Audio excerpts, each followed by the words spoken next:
Hey guys, welcome back to your channel.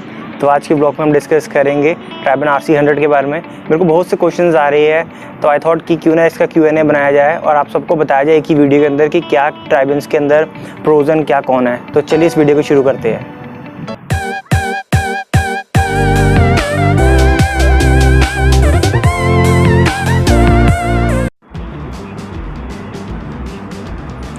हाँ जी, तो पहला क्वेश्चन मेरा है कि perfect size for road bike.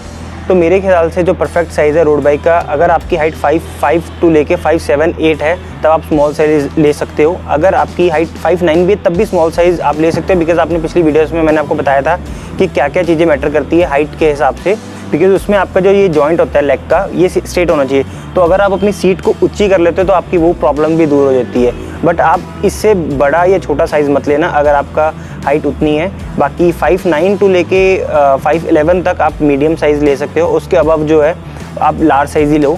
अगर आप गलत साइज़ सेलेक्ट करते हो तो आपको बहुत प्रॉब्लम होगी साइकिल राइड करने में और आप ज़्यादा लॉन्ग डिस्टेंस कवर नहीं कर पाओगे। तो सेकंड क्वेश्चन है कि बेस्ट रोड साइकिल्स अंडर 20,000। तो आई थिंक अगर आपका बजट 20,000 तक है तो आप बिटवीन की नॉर्मल मॉडल ले सकते हो, क्योंकि जो ट्राइबन वाला जो मॉडल ये वाला है इसकी जो स्टार्टिंग रेंज है 23 से है। एंड अगर आप थोड़ा सा अपना बजट बढ़ा सकते हो तो I think 23 is a good option for you, because जैसे कि आपने मेरी पिछली वीडियो में देखा था कि 23 वाले के अंदर क्विक नट्स है, अगला टायर और पिछला टायर, जिसका बेनिफिट ये है कि आप अपना जो टायर है खुद निकाल सकते हो और आप अपनी साइकिल की ईजिली सर्विस भी कर सकते हो और ईजिली उसका टायर भी चेंज कर सकते हो अपने घर पे ही। तो थर्ड क्वेश्चन जो मेरा है, फ्लैट बार और राउंड बार की जो स्पीड कितनी है। तो जितनी मैंने चलाई है राउंड बार की जो स्पीड है एज़ कम्पेयर टू फ्लैट बार जो है हाफ एन टाइम ज़्यादा है। बिकॉज़ अगर मैं फ्लैट बार की एक रिसर्च में मैंने पढ़ा था कि जो प्रोफेशनल राइडर्स है उन्होंने रोड साइकिल के अंदर जो राउंड बार है उसकी जो उन्होंने एवरेज स्पीड निकाली थी 45 की, प्रोफेशनल्स ने निकाली थी 45-50 के around average speed, not high maximum speed. और अगर मैं फ्लैट बार की बात करूं तो उनसे जो फ्लैट बार की जो स्पीड थी एवरेज स्पीड 35 अराउंड 40 के आसपास निकली थी। एंड बाकी आपके हेल्थ इश्यूज़ के ऊपर भी डिपेंड करता है। अगर आपको बैक एक की प्रॉब्लम है then you guys don't go for round bars, because उसमें आपको बैक एक की प्रॉब्लम हो सकती है। तो क्वेश्चन नंबर 4 मेरे से पूछा था कि क्या हम इनके गियर्स को अपग्रेड कर सकते हैं असेरा या एटलस के अंदर, और इसकी जो रेशियो है वो चेंज कर सकते हैं। Well I think we don't have to do that thing, because उससे क्या होगा, हमारी वारंटी स्पॉइल हो जाएगी। अभी क्या होता है, अगर हमारी साइकिल में कोई प्रॉब्लम आती है, कोई मैन्युफैक्चरिंग फॉल्ट है, तो कंपनी उसको रिप्लेस करेगी या उसको रिफंड करेगी। बट अगर हम उसकी ओरिजिनल चीज़ को हम छेड़ते हैं तो हम अपनी वारंटी स्पॉइल कर लेंगे। उस वजह से हमें खुद को उसको रिपेयर करवाना पड़ेगा, जो कि काफ़ी एक्सपेंसिव होता है। सेकेंड थिंग जो है रेशियो की, जो मैं अगर बात करूँ, इसके अंदर जो है जैसा कि आपको पता ही है ट्राइबन RC100 का जो गियर लीवर है वो हैंडल के ऊपर है, जिसको चेंज करना थोड़ा सा डिफिकल्ट होता है। बट अगर हम उसके रेशियो चेंज करते हैं तो हमें फ्रंट में भी गियर लगाना पड़ेगा, उसका भी एक सेपरेट हैंडल लगेगा। एक तो वहाँ पे इतनी जगह नहीं है, अगर हम कॉम्प्रोमाइज़ करके जगह बना के उसको लगाते हुए फिर हमें उसको चेंज करने में बड़ी दिक्कत होगी। बिकॉज RC120 के अंदर क्या है कि जो गियर लीवर्स के अंदर ही शिफ्टिंग की है, तो हम उसको ड्रैग एंड पुल करके गियर चेंज कर सकते हैं।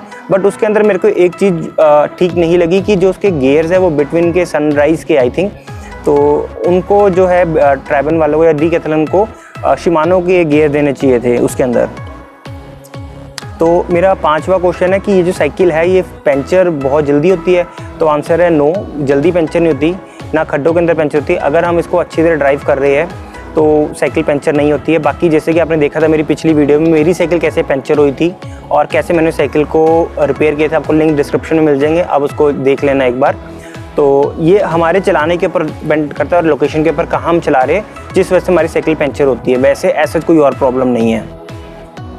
एंड मेरा जो अगला क्वेश्चन है कि अगर ये साइकिल अवेलेबल ना हो तो हम कैसे लें। वैसे तो ड्यू टू लॉकडाउन ये साइकिल बहुत ही लिमिटेड स्टॉक में अवेलेबल थी। इवन दैट जो मेरा कलर ये तो लिमिटेड स्टॉक है, अब बंद हो चुका है। अभी सिर्फ सिल्वर कलर अवेलेबल है, वो भी सिलेक्टिव प्लेसेस के ऊपर।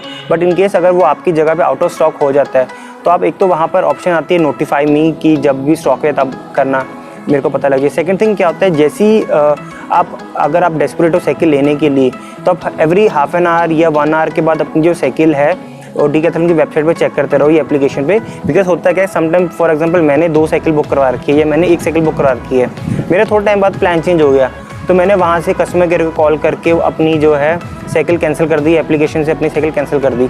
तो ऑटोमेटिकली एकदम से कोई स्लॉट आ जाता है। तो कभी कभी किस्मत अच्छी होती है और हमें ऐसी साइकिल मिल जाती है। बिकॉज मेरे साथ ऐसा खुद हुआ था, मैंने सिल्वर कलर की साइकिल बुक कर दी थी, उसकी पेमेंट मैंने भी कर दी थी। एंड उसके बाद मेरे को ऑरेंज कलर पसंद था, पर फिर भी चेक करता गया कि ऑरेंज कलर अवेलेबल है या नहीं है।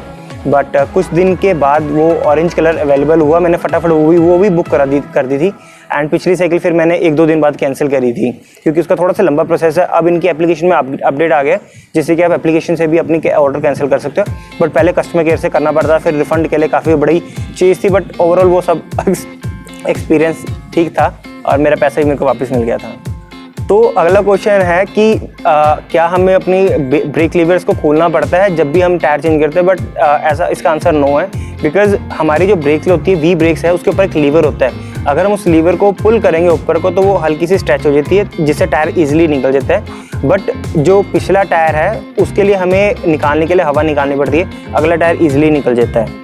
एंड लास्ट क्वेश्चन जो है मेरे से पूछा था कि पंप की रिव्यू कैसा है, पंप अच्छा नहीं है। तो आई थिंक हमें पंप ले लेना चाहिए, बिकॉज इन टायर्स के अंदर क्या है कि हवा का एक प्रेशर है, मैक्सिमम प्रेशर जो है 101 PSI। एंड मेरे को ऑनलाइन या ऑफलाइन कहीं पर भी 1200 रुपये की रेंज में ऐसा पंप नहीं मिला जिसके अंदर हमारे पास PSI मीटर है। तो पंप जरूर लीजिए एंड वेरी इफेक्टिव है। और जो मैक्सिमम हवा है इसकी 101 है, but I recommend you to guys to go for 95%। उससे क्या है कि आपको थोड़ा सा साइकिल के टायर्स को बेनिफिट हो जाएगा कि अगर वो हवा उसमें ज़्यादा होती है और टायर खड्डे में बसता है तो वो शॉक थोड़ा सा एब्जॉर्व कर लेगा। तो ये थे हमारे Q&A question. I hope you like this video. Stay tune, bye bye and take care.